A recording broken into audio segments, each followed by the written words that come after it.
Paris, and we find that throughout the world, in 5 big locations, they had banking institutions that had a very clever idea. And if these people weren't so evil, it would have been easier to admire what they did. But they had a system whereby you could go to one of the banks in one country and deposit gold with them and get a receipt for it. And then go to the foreign country where they had another office, take that receipt and get your gold. And you didn't run the risk of losing your gold on the high seas, either to wind or to pirates or anything else. So in a way, it was kind of a clever scheme. However, these people were despicably evil, and their intent to make money was to not just put themselves for their head, but to hold others back. Now, Meyer Amschel Bauerberg lived to be, he lived from 1743 to the year 1812, and that's why we got that 1812 overture, was to honor him. His associates respected him and wanted to salute his passing.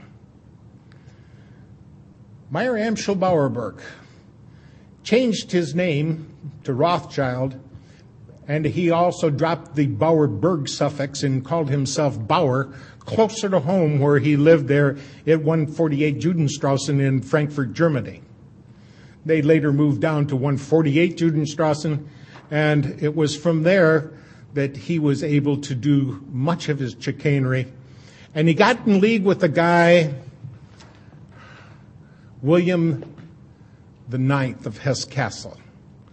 Now, if you remember about the Hessian warriors were something that were warrior slaves that was purchased by the King of England from this Landgrave of Hesse-Kassel. They were purchased for the price of $12,000, and much of that money was earned by just capturing these people through actual out-and-out brigand slavery and holding them until they could be sent to the king, and which they were told, don't ever let those colonists get a hold of you. They will skin you alive. Well, when the Hessian soldiers got captured by one of us, one of our forefathers, they started crying, oh, please don't skin me. And they said, well, skin you? We're not going to do that. Then they realized they'd been lied to. Many of them came over and joined the revolutionary forces of the Americans, and a lot of them escaped out to the west and melded in and became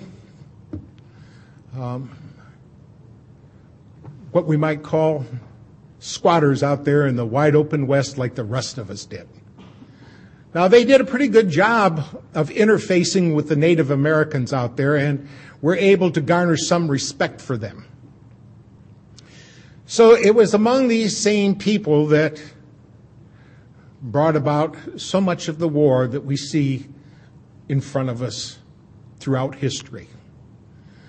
It was fomented primarily for profits and to scare us into believing that the only way that we could circumvent this war, to get this behind us, is if we were to form a league or United Nations. Now, the first attempt was when they had their man Napoleon. Now, Napoleon was the Emperor of France, but he came from Corsica, and it was shortly after Corsica was brought into the French Empire that he was given the nod to become the emperor and to engage his war. Now, this was shortly after that French Revolution. You know, I'm going to go back and take a step back here and talk about that French Revolution for a moment. See, it was shortly after a man named Adam Weishaupt, in May 1st of 1776, formulated an organization called the Illuminati. This was done on behalf of Baron Rothschild, and it was for the express purpose of fomenting their plans and executing their goals for conquest. Now, Adam Weishaupt encapsulated a game plan to bring about this world government. And in these game plan, he had it mentioned in there that they were to take France in the year 1789. Now, these plans were formulated into writing and translated by one of the Ingolstadt University professors, one of Professor Weishaupt's cohorts, a guy by the name of Xavier von Zweck. Now, Zweck translated these into French so that they could be taken to Paris and Silesia. Now, there was a courier, a guy by the name of Lanz, who had been an evangelist minister, but quit God and decided to become an Illuminati agent and a courier, and he was taking these materials by horseback through Bavaria. In a place called Regensburg, he was struck by lightning, and it killed both him and his horse. And people found this man, this dead man, and his horse with documents in the pouch, and these documents were passed up the chain of command to the Elector of Bavaria, who got to wondering, is there really a game plan out here to conquer the whole world? So he staged simultaneous raids on Rothschild's associates, primarily on Weishaupt's associates, and found a great deal of corroborating evidence, enough to convince them that there truly was a game plan out there to take the whole world. And there were 6 points to their game plan. They wanted the abolition of all religion, the abolition of property rights, of inheritance, and the worst one was down at the bottom of the list, the abrogation of the family. Now, we can see how that was implemented in Red China. Men went to one dormitory, women went to another dormitory, boys were here and girls were here, and the family was totally destroyed, and they used that to brainwash those people. When you got kids with no control over them except the one facilitator or his associates, the children are at their mercy. And it's planned for here, for us, for our children, for our grandchildren, our great-grandchildren. They intend to show no mercy. Now, this formulation of the Illuminati led them down the road to this game plan wherein they are working diligently to take over the whole world.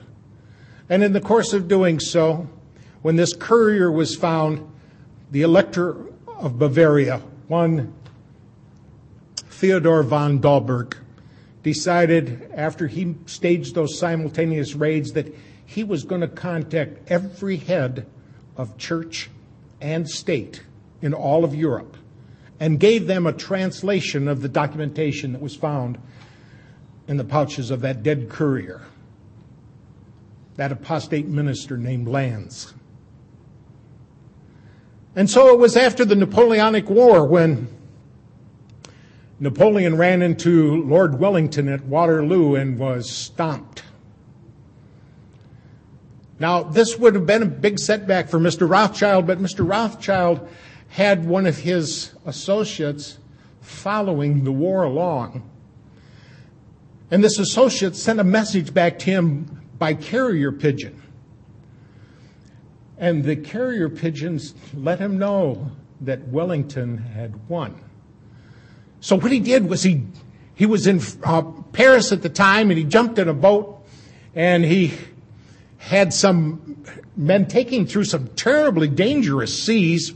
Too bad he didn't get it right then and there, but nevertheless, he made it to the other shore, to Great Britain, and he sold all of his British financial securities. And then he started acting all so scared, and let the rumor out that Napoleon had won. Well, if Napoleon